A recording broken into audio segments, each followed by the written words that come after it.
Alright guys, so I'm going to be doing another comic review that was sent to me by my good friend Chris. Chris, thank you once again for these comics.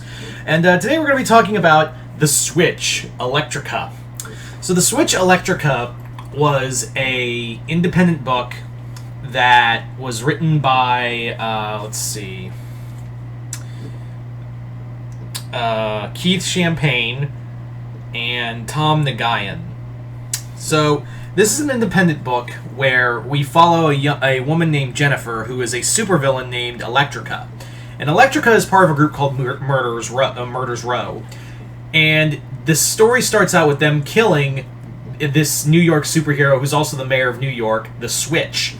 And the team and Electrica, after that event, is like, man, I feel awful. Like, I just feel like, do I want to be a supervillain anymore? So this follows her taking on the role and identity of the Switch. It's basically a villain redemption arc in this comic. This is a story that centers around a woman who has done some really bad things and is now trying to atone. It's a nice villain redemption story.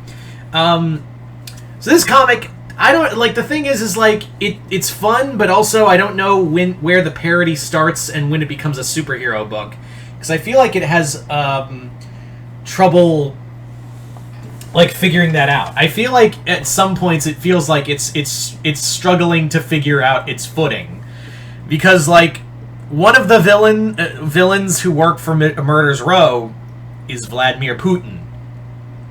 I say again, it's Vladimir fucking Putin as one of the leaders, and it's not like they parody the name. No, it's Vladimir Putin. It is straight up Vladimir Putin.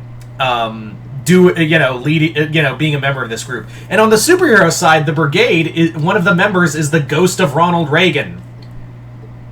I'm not making this up. This is this is all fact. Sorry about that. So yeah,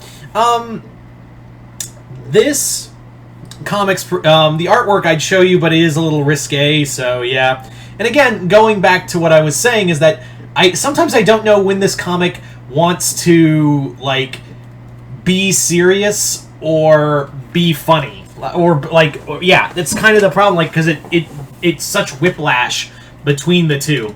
Like, there's a funny moment that happens, and then someone gets horribly murdered, and it's a serious moment. There's such whiplash from some of the scenes. It's kind of funny. The characters themselves are pretty fun. I really like there's like, again, here's another good joke that was like, why is this here? Like, one of the superheroes who becomes a supervillain, at Social Justice Warrior, says like, I switch my name and I'll be at anti Social Justice Warrior, and then he gets immediately killed, and it's like, what was the fucking point of that? Like, was just for a throwaway joke? What's going on here? Like, was that meant to be? I don't get it. I'm not saying this book's bad. I actually rather enjoyed this. Again, Jennifer Electrica herself is actually a very well thought out character, which is funny because this comic was originally meant to be like a porn parody, with the character being a like stripper who would shock people to death through her vagina. Again, you can't make this shit up. The world is very unique, and I really like. There is some well done action here, and there is some nice world build. There's always some good world building in here.